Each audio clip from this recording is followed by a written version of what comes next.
સુરતના સારોલી વિસ્તારમાં આવેલા આરઆર ટેમ માર્કેટના ગેટ પરથી ચોરીની ગંભીર ઘટના સામે આવી છે। મળતી માહિતી અનુસાર રાત્રિના 12 વાગ્યે ટેમ્પામાં પાર્સલ ભરવામાં આવ્યા હતા અને માત્ર અડધી કલાક બાદ એટલે કે 12:30 કલાકે ટેમ્પોની ચોરી થઈ ગઈ હતી। આ ચોરીની ઘટના સીસીટીવી કેમેરામાં સ્પષ્ટ રીતે કેદ થઈ છે, જેમાં ચોર ટેમ્પો લઈ જતા નજરે પડે છે। ટેમ્પો માલિકે તરત જ પોલીસ ફરિયાદ નોંધાવી છે। સીસીટીવી ફૂટેજ સામે આવતા માર્કેટના વોચમેનની ભૂમિકા શંકાસ્પદ જણાઈ રહી છે, જેને લઈ વધુ તપાસ હાથ ધરવામાં આવી રહી છે। પોલીસ દ્વારા આ મામલે વધુ તપાસ શરૂ કરવામાં આવી છે અને આસપાસના વિસ્તારોના સીસીટીવી ફૂટેજ પણ ખંગાળવામાં આવી રહ્યા છે। ये शनिवार को रात को 11:30 बजे लगभग आदमी लोग यहाँ गाड़ी भर के खड़ी करके चले गए थे। उसके बाद ये गाड़ी 12 बजे तक यहाँ से निकल गई है और यहाँ वॉचमैन भी लोग बैठे थे। यहाँ गाड़ी निकलते हुए देखे वो लोगों ने भी। कौन सी जगह है? RRTM market Saroli. कितने का माल होगा? गाड़ी टोटल माल हो जाएगा, उसमें 25 पार्सल है। वो चलान वलान सब उसी में था, तो बता नहीं सकते। मार्केट की सिक्योरिटी का क्या हिसाब है यहाँ क्या को देती है सिक्योरिटी? नहीं, कुछ नहीं है। देखो आपके सामने ही है। फुटेज में क्या दिख रहा है वॉचमैन लोग खुद खड़े थे, उनसे बात करके गाड़ी लेके गए हो। आप क्या चाहते हो? बस मेरी गाड़ी और माल चाहिए मेरे को। आपने पुलिस फरियाद दी है? जी, कौन से पुलिस में दी? सारोली में। आपकी मांगनी क्या है? मेरे को माल चाहिए और गाड़ी चाहिए। क्या लगता है यहाँ का सिक्योरिटी सिस्टम लो है थोड़ा? बहुत लो है, बहुत लो है। यहाँ के सिक्योरिटी वाले पैसे लेते हैं आपसे? वो गाड़ी का पार्किंग देते हैं ना। आप खुद गाड़ी मालिक हो? जी, तो जवाबदारी किसकी रहती है? अभी तो ये मार्केट की ही होगी। मार्केट वाले सपोर्ट कर रहे हैं आपको? अभी तक तो कोई आया ही नहीं है। मार्केट वाले क्या बोल रहे हैं? पता ही नहीं है किधर है। सबको तो बता दिया। जानने के बाद आपने पुलिस सिक्योरिटी से से क्या बात जवाब की? मिला आपको? पुलिस साहब लोगों ने बोले हम आ रहे हैं, अभी चेक कर रहे हैं। वो लोग भी कैमरे वैमरे देख रहे हैं। आपका नाम? मेरा नाम अमजद शाह ये है। आपका नाम, कौन सा एरिया है, क्या घटना बनी है? जी, मेरा नाम अमजद शाह असगर शाह है। ये सारोली का एरिया है और आरआरटीएम मार्केट है। और रात में यहाँ लगभग हमारे भाई ने गाड़ी यहाँ लगभग 11:30 बजे लाए, माल उल भरे, प्लास्टिक झाके उसको, और ये 12 बजे यहाँ से निकले। और घटना लगभग तुम्हारे हम लोग ने कैमरा चेक किए तो 12:15 12:30 के बीच में गाड़ी यहाँ से चोरी हो गई। और लगभग वॉचमैनों ने भी उससे बात किया और हम यहाँ रोड की पार्किंग देते तुम्हारे 750 रुपये महीना। और ये परिस्थिति ऐसी है, घटना घट गई कि मार्केट की जवाबदारी बनती है, क्योंकि वो लोग चार्ज ले रहे, पार्किंग चार्ज ले रहे। तो आज ये गरीब के साथ ऐसी घटना घट गई। 7.5 लाख रुपए का माल होता है, 25 पार्सल है। गाड़ी भी 4 लाख रुपए की है। कौन सी कंपनी की गाड़ी है? अशोक लेलन कंपनी की गाड़ी है। और क्या बोल रहे हैं ये मार्केट वाले? तो अभी तक के कोई आए नहीं। हमने मैनेजमेंट को भी जानकारी दी है और यहाँ और 2-3 लोगों को भी जानकारी दी कि नहीं, अभी हमसे बात नहीं की। हमने फरियाद नोंधा है वहाँ सारोली पुलिस स्टेशन में और वो आके इनको कैमरे चेक कर रहे हैं। क्या लगता है वॉचमैन की इन्वॉल्वमेंट है इसमें? वॉचमैन की तो ऐसा लगता है हमको, क्योंकि वो ड्राइवर सेट से भी इससे बात कर रहा है, वो ड्राइवर से वो, और किन्नर सेट से भी बात करा, और फिर जैसे ही ऊपर चढ़ा वो और वैसी गाड़ी सेल मार के निकल गया। और वो दोनों भी वॉचमैन यहाँ बात करते करते ये भी चले गए। आपकी मांगनी क्या है? हमारी मांगनी है कि भाई जल्द से जल्द इसका इंसाफ मिले, गाड़ी मिले, पार्सल मिले हमारे को, क्योंकि गरीब आदमी है।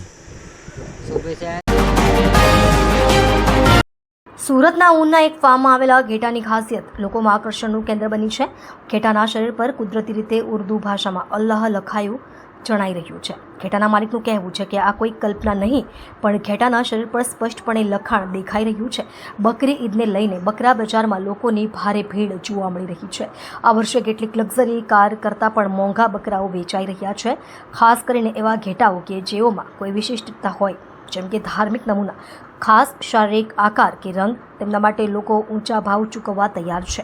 ઊન ખાતે મળેલા આ ઘેટા વિશે લોકોમાં વિશેષ ઉત્સુકતા જોવા મળી રહી છે। ઘેટાને જોવા માટે લોકો દૂર દૂરથી આવી રહ્યા છે અને આ ઘટનાને કુદરતી સંકેત માનવામાં આવી રહ્યો છે। ये आपका नाम? जी, मेरा नाम नाजिम है। नाजिम भाई, कौन सी जगह है ये? ऊन के अंदर सोएब नगर भी है, आमिना मस्जिद के बिल्कुल बाजू में। क्या फार्म का नाम है? फार्म का नाम नूरानी गोट फार्म है और करीब अपने 10-12 साल से चला रहे हैं। आने वाली बकरा ईद में क्या स्पेशल है यहाँ? स्पेशल में हमारे पास एक मेंढा आया है और करीब 10 महीने से हमारे पास पल रहा है। 10 से 12 महीने से। बहुत छोटा था तब हमने उसको मंगाया था और इसके ऊपर अल्लाह मोहम्मद लिखा हुआ है। लोग कैसा देखने आ रहे हैं? मतलब उसको दूर दूर से लोग देखने के लिए आ रहे हैं। यहाँ भीड़ जम रही है रोज़ाना, सुबह शाम लोगों को संभालना पड़ रहा है। तो उसके हिसाब से मतलब मैं अलग से एक उसके लिए स्टेज बनाया हुआ उसको रखा हुआ है और लोग दूर दराज से उसको देखने आ रहे हैं। अच्छा, हाथ से लिखा हुआ है कि कुदरती? नहीं, कुदरती लिखा हो, हाथ से लिखेगा तो कोई मतलब नहीं निकलेगा ना। क्या फैसिलिटी है यहाँ बकरों की देख रेख में? स्पेशलिटी में आपका नाम? मोहम्मद आमीन। अमीन भाई, कहाँ पर आए हो आप? हम ऊन आए शोएब नगर में आमीना मस्जिद के पास क्या देखने आए आप?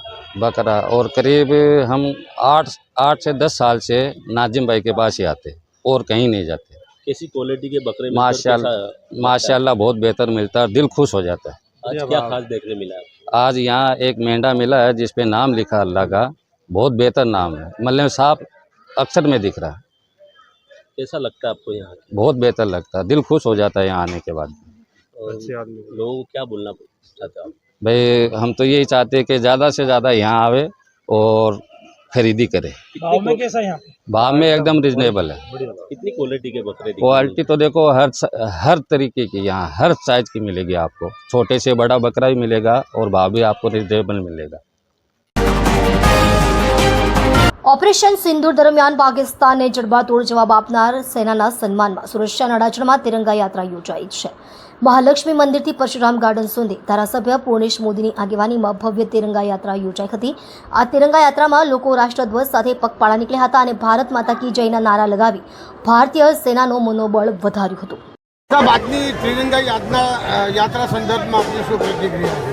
આજે મુખ્યત્વે સમગ્ર ભારત દેશ દરેક નાગરિકો દેશભક્તિનો પરિચય આપી રહ્યા છે. ભારતભરની અંદર આજે અમારા અડાજણ વિસ્તારમાં ખાસ કરીને આદરણીય પ્રધાનમંત્રી શ્રી નરેન્દ્રભાઈ મોદી સાહેબની જે મોદી સરકારની આતંકવાદ પ્રત્યે ઝીરો ટોલરન્સની નીતિ છે, જે આતંકવાદ સામે માનવતાવાદનો પ્રગટ સંકલ્પ છે, એ માટે તેઓ રાત દિવસ એક કરીને આ રાષ્ટ્રને આતંકવાદમાંથી મુક્ત કરવા માટે જહેમત ઉઠાવી રહ્યા છે. જે પહેલગામની ઘટના ઘટી અને ઘટના બાદ તાબડતોબ આતંકવાદીઓનો આખા દેશને નાબૂદ કર્યા. 100થી વધુ આતંકવાદીઓને મિટ્ટીમાં મિલાવીને એમણે રાષ્ટ્રહિતનું કામ કર્યું છે. એટલે આ કામ કરવા માટે જે આપણું સૈન્ય જે છે, એરફોર્સ છે, નેવી છે, BSF છે, આપણું આર્મી છે અને આપણી ઇન્ડિયન એરફોર્સ છે, આ બધા લોકો જે પોતાનું શૌર્ય પરાક્રમ સાહસ બતાવ્યું છે, તો નાગરિકો પણ આ સાહસને બિરદાવે, નાગરિકો પણ એને સેલ્યુટ કરે. નાગરિકો આજે આખા ભારતના સૈનિકોની સાથે ઊભા છે એ પ્રતિનિધિ કરાવવા માટે અડાજણ વિસ્તારમાંથી આજે તિરંગા યાત્રા આપણે કાઢી રહ્યા છીએ. પ્રાપ્ત માહિતી અનુસાર આરોપી સ્થાનિક બુટલેગરનો પુત્ર હોવાનું કહેવાય છે. સમાજમાં દાદાગીરી બતાવવા અને પોતાના ઓળખાણને ભાઈ તરીકે સ્થાપિત કરવા માટે તેણે રસ્તા પર ખતરનાક સ્ટન્ટ કર્યો. યુવકને કોઈ ખાસ વાત પર અણબનાવ થતાં કારના બોનેટ પર બેસાડવામાં આવ્યો હતો અને તે સ્થિતિમાં કાર ઝડપી ગતિએ દોડાવવામાં આવી હતી. આ ઘટના નજીકના એક દુકાનની બહાર લાગેલ સીસીટીવી કેમેરામાં કેદ થઈ છે. વિડીયોમાં સ્પષ્ટ જોવા મળે છે કે કેવી રીતે આરોપી યુવકને બોનેટ પર રાખીને ઝડપથી કાર ચલાવે છે, જ્યારે યુવક જીવ બચાવવા માટે બોનેટ પકડીને લટકી રહ્યો છે.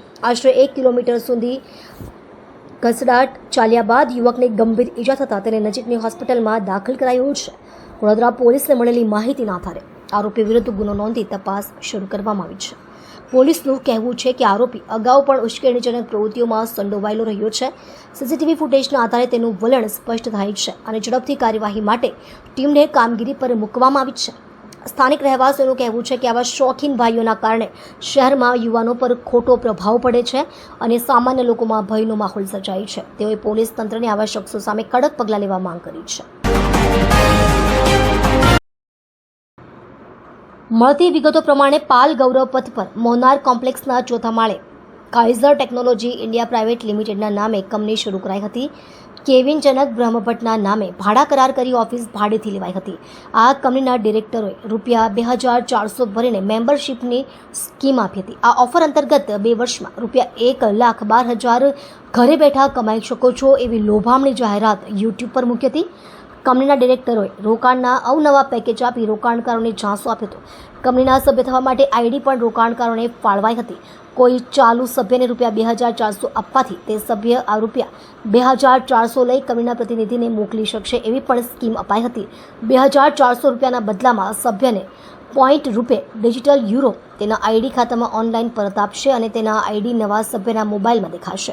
આ રીતે ચાલુ સભ્યના આઈડી દ્વારા જેટલા પણ સભ્યો બન્યા હશે તે દરેક સભ્ય પેટે 15 યુરો ચાલુ સભ્યનું આઈડી કંપનીની લિંક પર ઓપન કરવામાં આવતા તે આઈડીમાં ઓનલાઈન ડિજિટલ યુરો બેલેન્સ તરીકે બતાવશે અને જેમ જેમ નવા સભ્યો બનતા જશે તેમ તેમ એક સભ્યના ડિજિટલ 15 યુરો જે તે આઈડીમાં પરત જમા થતા રહેશે એવી લોભામણી ઓફર અપાઈ હતી. અનેક રોકાણકારોએ નાણાં રોક્યા હતા અને બાદમાં કંપનીના ડિરેક્ટરો પાકતી મુદ્દતે વળતર આપવાને બદલે કંપનીને તાળા મારીને છૂમંતર થઈ ગયા હતા. કાઇઝર વર્લ્ડના નામે પ્રી પ્લાન કાવતરું રચી મોટું ફૂલેકું ફેરવાયું હતું. 3 વર્ષ પહેલાં માર્ચ 2022માં ક્રાઇમ બ્રાન્ચમાં કંપનીના ડિરેક્ટરો સામે ₹56,94,000ની ઠગાઈનો ગુનો નોંધાયો હતો. ઇકોસેલને આ ગુનાની તપાસ સોંપાઈ હતી. આ પ્રકરણમાં ઇકોસેલે અગાઉ કંપનીના ડિરેક્ટરો મોહિત કમલેશ પટેલ, કેવિન જનક બ્રહ્મભટ્ટ અને મહેશ દયાળ ગુસાઈની ધરપકડ કરી હતી. જ્યારે 3 વર્ષથી નાસ્તા ફરતા 2 ડિરેક્ટરો અનિલ સુરેશ શર્મા અને વિપુલ શિવાજી બાવિસ્કર રોડને પકડી પાડ્યા હતા. ઇકોસેલે બંનેની ધરપકડ કરી કોર્ટમાં રજૂ કરી બંનેના આગામી તારીખ 26/5/2025ના બપોરે 1 વાગ્યા સુધીના રિમાન્ડ મેળવી પૂછપરછ હાથ ધરી છે.